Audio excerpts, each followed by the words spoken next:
दोस्तों आज की जो कहानी है वो नागपुर के रहने वाले निखिल ने हमें शेयर की है। निखिल ने जब ये मेल भेजा तो सच कहूँ तो इसे पढ़ते समय मेरे हाथ कांप रहे थे। हम अक्सर रोड ट्रिप पर निकलते हैं, दोस्तों के साथ मज़े करते हैं, लेकिन कभी कभी हमारा पाला ऐसी चीज़ों से पड़ जाता है जिसके बारे में हमारा दिमाग सोच भी नहीं सकता। निखिल और उसके दोस्तों के साथ नागपुर अमरावती हाईवे पर जो हुआ, उसके बाद से उन लोगों ने रात में सफ़र करना हमेशा के लिए छोड़ दिया। तो वीडियो को शुरू करने से पहले जिसने वीडियो को लाइक और चैनल को सब्सक्राइब नहीं किया है तो सब्सक्राइब कर लें और कमेंट करके बताएं कि स्टोरी कैसी लगी और नेक्स्ट स्टोरी किस टॉपिक पर चाहिए वो भी बताना। तो आइए शुरू करते हैं स्टोरी को। ये बात पिछले साल नवंबर की है। निखिल, अमन और विक्की ये तीनों कॉलेज के ज़माने के पक्के दोस्त हैं। तीनों पुणे में अलग अलग आईटी कंपनियों में काम करते हैं। कॉर्पोरेट की वही घिसी पिटी लाइफ, सुबह से शाम तक लैपटॉप के सामने बैठे रहना और बॉस की किचकिच सुनना। काफ़ी समय से तीनों का प्लान था कहीं घूमने का। निखिल के पास अपनी एसयूवी कार थी तो विक्की ने आइडिया दिया कि क्यों ना इस बार पुणे से सीधे नागपुर की एक लॉन्ग रोड ट्रिप ली जाए। नागपुर में निखिल का पुश्तैनी घर भी था तो रुकने का कोई टेंशन भी नहीं था। तय हुआ कि भाई फ्राइडे की रात को ऑफिस ख़त्म करके सीधे निकलेंगे ताकि सैटरडे की सुबह तक नागपुर पहुंच जाए और 2 दिन पूरा मज़ा कर सकें। शुक्रवार की रात करीब 11:30 बज रहे थे जब तीनों पुणे से निकले। शुरुआत का माहौल बिल्कुल वैसा ही था जैसा हर दोस्तों की ट्रिप पर होता है। गाड़ी में लाउड म्यूज़िक बज रहा था, पुराने कॉलेज के किस्से याद किए जा रहे थे और विक्की हर रास्ते के दूसरे टोल प्लाजा पर चिप्स और कोल्ड ड्रिंक के पैकेट खरीद रहा था। निखिल ड्राइव कर रहा था क्योंकि उसे नाइट ड्राइविंग का बहुत शौक था। खाली हाईवे, सामने चमकती हुई हेडलाइट और ठंडी हवा, निखिल के लिए ये सब बड़ा रिलैक्सिंग था। अमन बगल वाली सीट पर बैठकर बार बार गूगल मैप देख रहा था और बता रहा था कि कितना रास्ता बचा है। सफ़र बहुत मज़े से कट रहा था। लगभग रात के 2:15 पर उन्होंने जालना के आगे एक छोटे से ढाबे पर गाड़ी रोकी। वहाँ गर्म चाय पी, थोड़ी देर हाथ पैर सीधे किए। ढाबे वाले ने चाय देते हुए निखिल से कहा भी था, साहब आगे जो अमरावती और नागपुर वाला जो पैच है वो रात में काफ़ी सुनसान हो जाता है, गाड़ी थोड़ी संभाल कर चलाना और कहीं फालतू मत रोकना। निखिल ने उस वक्त इस बात पर ज़्यादा ध्यान नहीं दिया। उसे लगा हाईवे है, ट्रकों की आवाजाही होती रहती है तो इसमें डरने की क्या बात है। चाय पीकर तीनों वापस गाड़ी पर बैठे और नागपुर की तरफ बढ़ गए। अब रात के करीब 3 बज रहे थे। अमरावती क्रॉस करने के बाद हाईवे का नज़ारा बदलने लगा। जो ट्रक पहले लगातार दिख रहे थे अब वो धीरे धीरे कम होने लगे। अब दूर दूर तक निखिल की एसयूवी कार के अलावा कोई दूसरी गाड़ी नज़र नहीं आ रही थी। हाईवे के दोनों तरफ सिर्फ घने सूखे पेड़, काले पत्थरों की पहाड़ियाँ और गहरा अंधेरा था। आसमान में बादल छाए हुए थे जिसकी वजह से चांद की रोशनी भी गायब थी। ऐसा लग रहा था मानो वो किसी असली दुनिया में नहीं बल्कि किसी भूले बिसरे रास्ते पर चल रहे हों। गाड़ी में म्यूजिक अब धीमे हो चुका था। अमन और विक्की दोनों को थकावट की वजह से नींद आने लगी थी। विक्की तो पीछे वाली सीट पर पसर कर सो चुका था और अमन भी खिड़की से सिर टिकाए आंखें मूंदे हुए था। निखिल अकेला जाग रहा था, स्टीयरिंग थामे हुए था। तभी निखिल की अपनी गाड़ी की हेडलाइट की रोशनी में कुछ दूरी पर एक लाल रंग का धब्बा दिखाई दिया। निखिल ने अपनी आंखें सिकोड़ी। जैसे जैसे गाड़ी आगे बढ़ी वो लाल धब्बा बड़ा होता गया। वो दरअसल किसी गाड़ी की पीछे की लाइट थी। निखिल को थोड़ा राहत मिली कि चलो इस सुनसान रास्ते पर कोई तो साथ में चल रहा है। लेकिन जैसे ही निखिल की गाड़ी उस व्हीकल के थोड़े और पास पहुंची, निखिल को कुछ अजीब लगा। वो महाराष्ट्र स्टेट ट्रांसपोर्ट की एक लाल रंग की पुरानी बस थी। अजीब बात यह थी कि उस बस की स्पीड बहुत कम थी। मुश्किल से 30-40 की स्पीड पर वो चल रही थी। इतनी खाली और चौड़ी सड़क पर कोई बस इतनी धीरे क्यों चलेगी। और उससे भी अजीब बात यह था कि उस बस के पीछे का जो शीशा होता है वो पूरी तरह से टूटा हुआ था। अंदर की पीली बत्तियां बार बार टिमटिमा रही थी जैसे वोल्टेज अप डाउन हो रहा हो। निखिल ने सोचा कि शायद बस खराब होगी इसलिए ड्राइवर धीरे धीरे ले जा रहा है। निखिल ने राइट साइड का इंडिकेटर दिया और बस को ओवरटेक करने के लिए अपनी गाड़ी की स्पीड बढ़ाई। जैसे ही निखिल की गाड़ी बस के ठीक पीछे पहुंची, अचानक गाड़ी के अंदर एक बहुत ही अजीब सी बदबू आने लगी। वो बदबू ऐसी थी जैसे कोई गीला कपड़ा या कोई प्लास्टिक जल रही हो, और उसके साथ एक अजीब सी सड़न की महक आ रही थी। निखिल का जी मचलाने लगा। उसने सोचा कि शायद बस के इंजन में आग लगी है और ये धुआं उसकी गाड़ी के एसी के वेंटर से अंदर आ रही है। निखिल ने तुरंत एसी बंद किया और हॉर्न बजाया। उसने लगातार 3-4 बार तेज हॉर्न दिया ताकि बस के ड्राइवर को इशारा मिल सके कि उसकी गाड़ी में कुछ गड़बड़ है, लेकिन बस की तरफ से कोई रिएक्शन नहीं आया। वो बिल्कुल सीधे लकीर में उसी धीमी स्पीड में चल रही थी।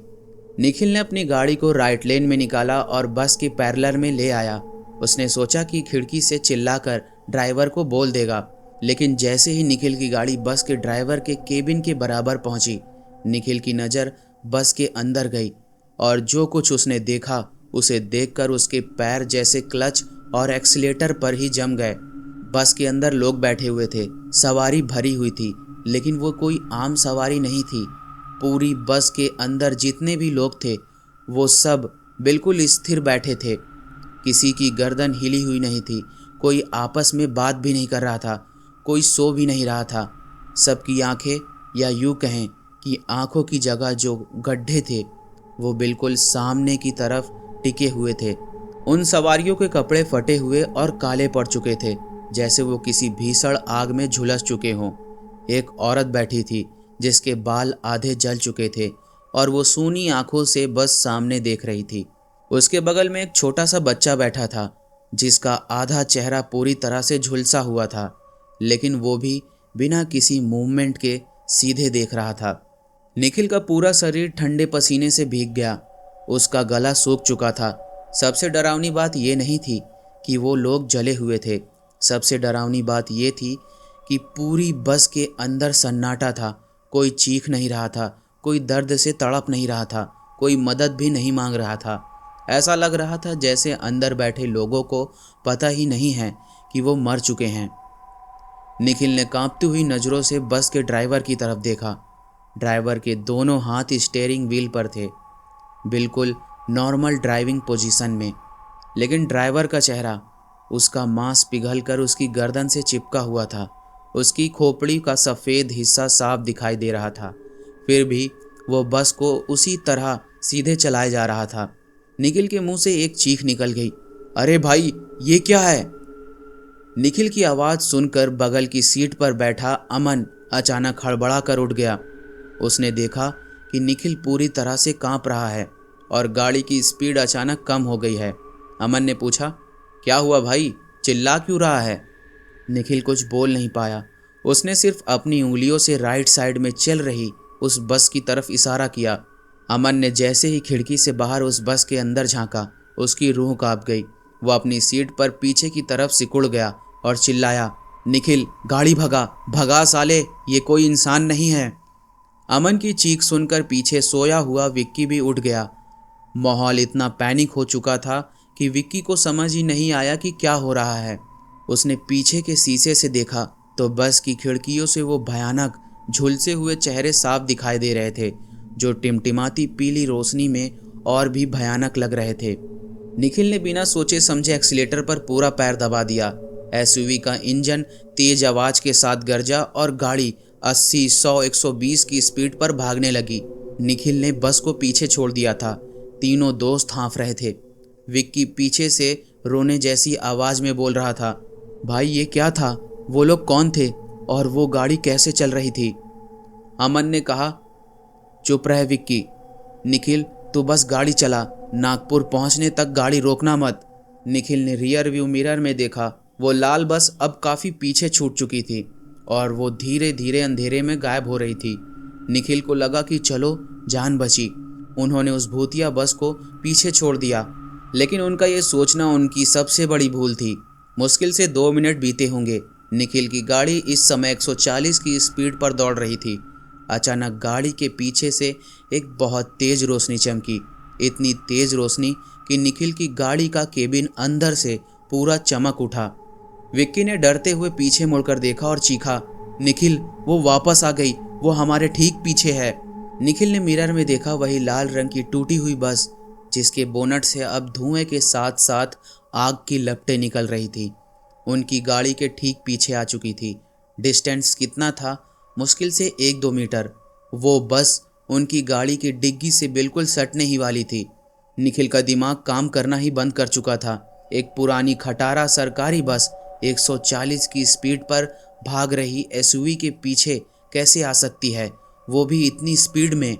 निखिल ने गाड़ी को लेफ्ट लेन में लिया ताकि वो बस आगे निकल जाए, लेकिन जैसे ही निखिल ने लेन बदली, उस बस ने भी बिना किसी आवाज़ के तुरंत लेन बदली और फिर उनके पीछे आ गई।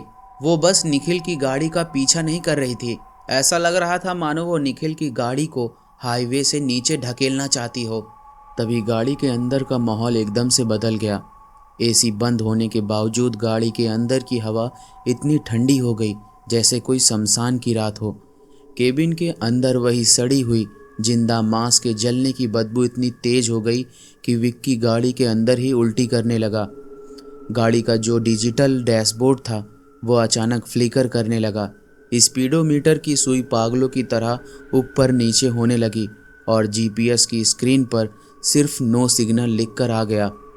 और फिर गाड़ी के इंजन ने एक अजीब सी आवाज़ की और एक्सीलेटर पूरी तरह से ढीला हो गया। निखिल ने चिल्लाकर कहा, भाई गाड़ी पावर नहीं ले रही है, इंजन बंद हो रहा है। अमन ने कहा, ये क्या बोल रहा है?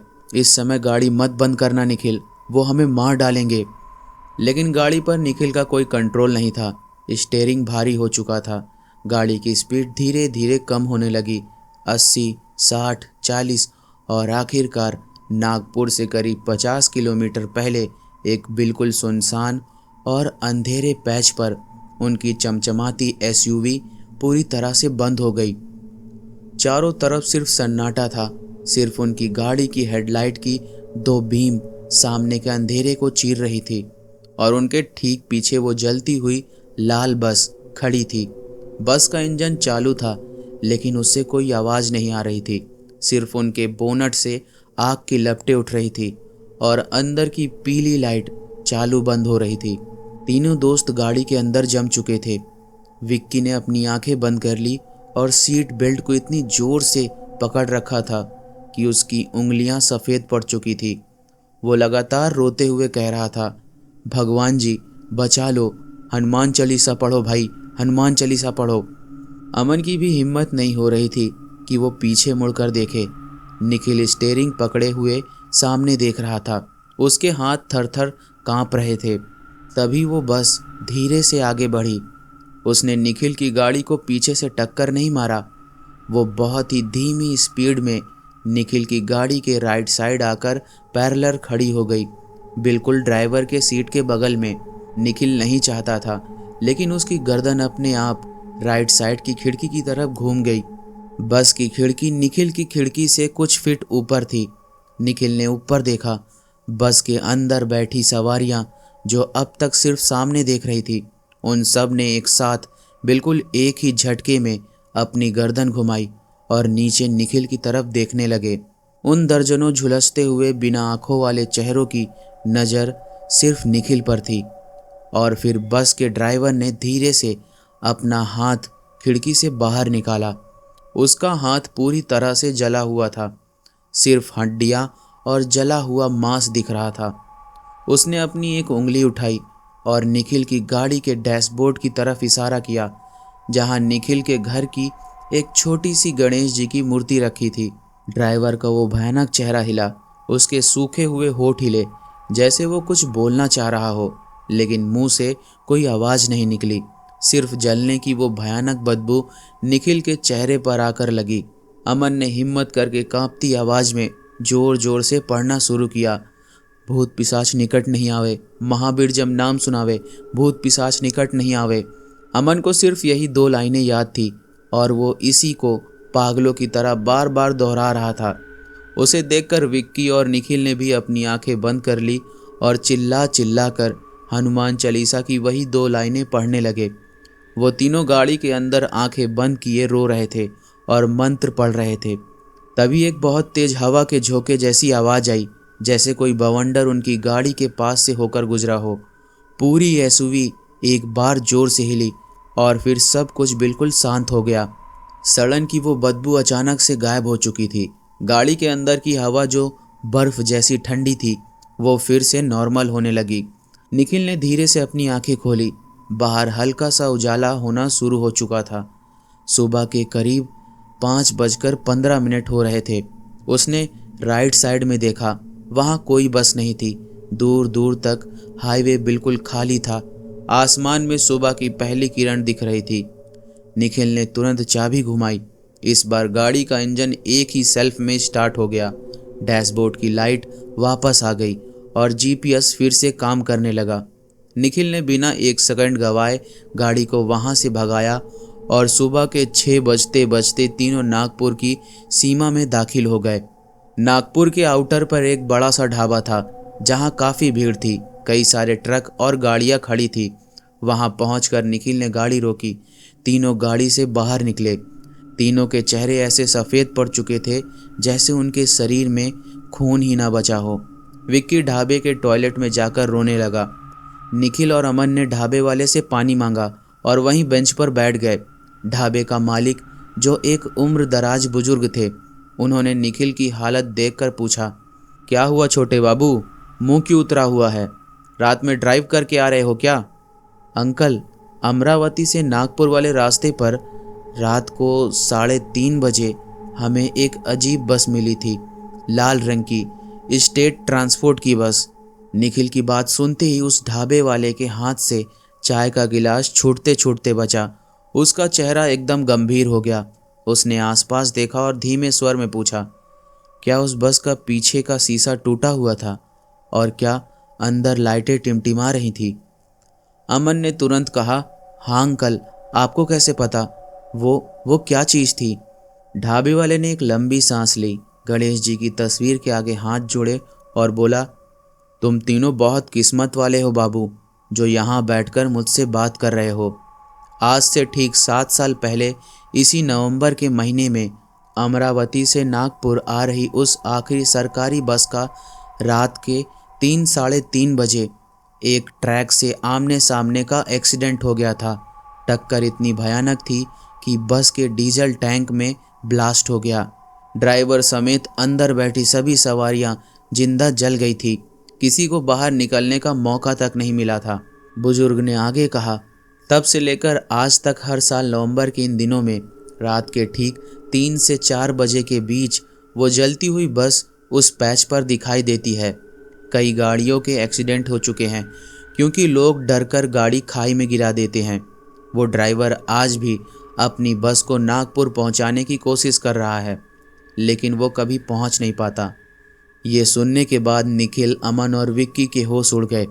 उन्हें समझ नहीं आया कि उस ड्राइवर ने जो इशारा गणेश जी की मूर्ति की तरफ किया था वो नुकसान पहुंचाने के लिए नहीं था। वो मूर्ति की वजह से ही उनकी गाड़ी के अंदर नहीं आ पाए थे और उनकी जान बच गई थी। तो दोस्तों, निखिल ने अपने मेल के आखिरी में लिखा था कि वो ट्रिप तो उन्होंने जैसे तैसे नागपुर में काटी, लेकिन वो तीनों आज भी उस रात को भूल नहीं पाए हैं। आज भी अगर वो लोग कभी किसी हाईवे पर सफ़र करते हैं तो शाम के 6 बजते ही किसी होटल में रुक जाते हैं, क्योंकि उन्हें पता है कि इस देश के हाईवे जितने खूबसूरत दिन में दिखते हैं, रातों में वहाँ कुछ ऐसा भी चलता है जिसके सफ़र का कोई अंत नहीं है। तो दोस्तों, ये थी निखिल की वो खौफनाक नागपुर ट्रिप। आपको क्या लगता है, क्या वाकई उन बेगुनाह सवारियों की आत्माएं आज भी उस रास्ते पर भटक रही हैं? क्या आपके साथ भी कभी किसी हाईवे पर ऐसा कुछ अजीब हुआ है? तो मुझे नीचे कमेंट सेक्शन में ज़रूर बताना। अगर कहानी अच्छी लगी हो तो वीडियो को लाइक और चैनल को सब्सक्राइब कर लेना। मिलते हैं इसी के साथ एक और सब्सक्राइबर की खौफनाक कहानियों में। तब तक के लिए बाय एंड टेक केयर।